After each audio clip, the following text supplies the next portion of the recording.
Hey guys, and welcome back to another video. The new Sunset Island Battlefield game mode is out, and it's actually quite fun. I'm just now figuring out how it actually all works, so I wanted to create a quick little guide and share my tips with you. The match starts out in the queue. As you know, there are 2 solo queue times and 2 party queue times. If you would rather jump in with friends or guildmates, you have the option, and if you want to do this solo, you also have that option. Let's talk about Sunset Island, as it is the newest addition to the rotation, along with the Capture the Flag mode and the Minecraft simulator. For Sunset Island, the objective is to reduce the enemy boss's HP as much as you can and keep your own boss alive. The 2 bosses are the Dawn Lord and the Twilight Lord. You could have either one. There are several points of interest on the map. Inside of each base, there are 2 energy towers guarded by 2 enemy guardians. On the sides of the map, there are 2 minion generator bases. The first objective is typically to destroy the enemy's energy towers inside of their base. Once destroyed, your own lord will become stronger, doing more damage to the enemy boss. The base is guarded by several smaller creature mobs and 2 guardian creatures. These guardian creatures can be killed to give your own boss more power once again. These guardian creatures will respawn and can be killed again, giving your own lord that same power boost. Once both towers are destroyed and you are able to kill both guardians, the enemy boss will go into a short, groggy phase, doing no damage. This is obviously quite helpful in this game mode. On the sides of the map, there are 2 bases guarded by giant double blooms. Destroy this tower and it will light up, creating a portal that spawns smaller minions that will go towards the enemy boss and attack it, of course helping your team succeed in killing the enemy boss. After a short amount of time, these side bases will go back to being neutral and you can destroy it again.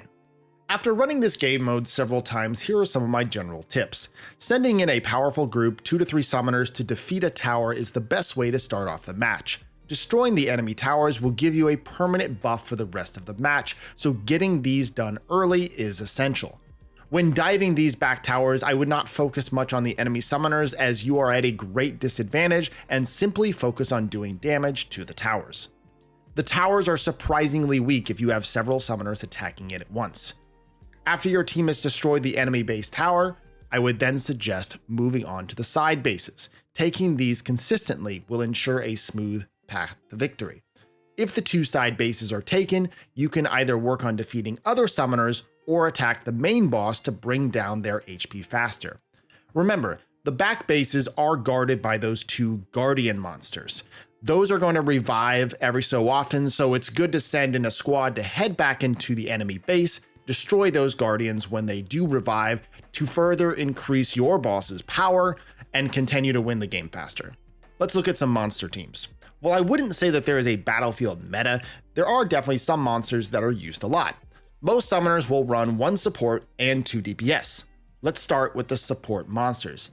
At the top of my list is Juno, because the main focus in Battlefield PvP is the summoners. You will be targeted and sniped long before your monsters are.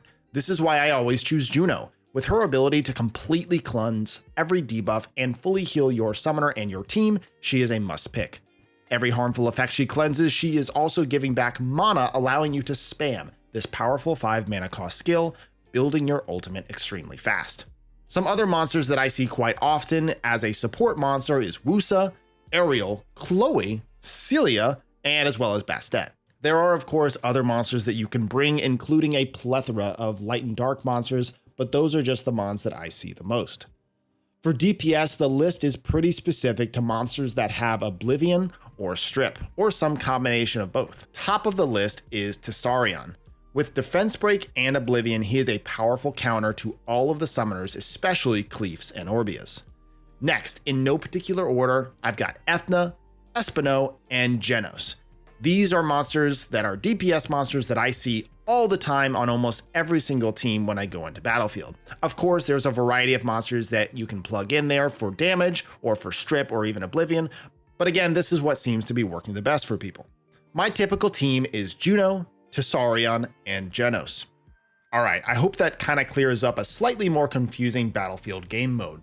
Let me know down in the comments section what your Battlefield team is and whether or not you actually like the new Sunset Island game mode.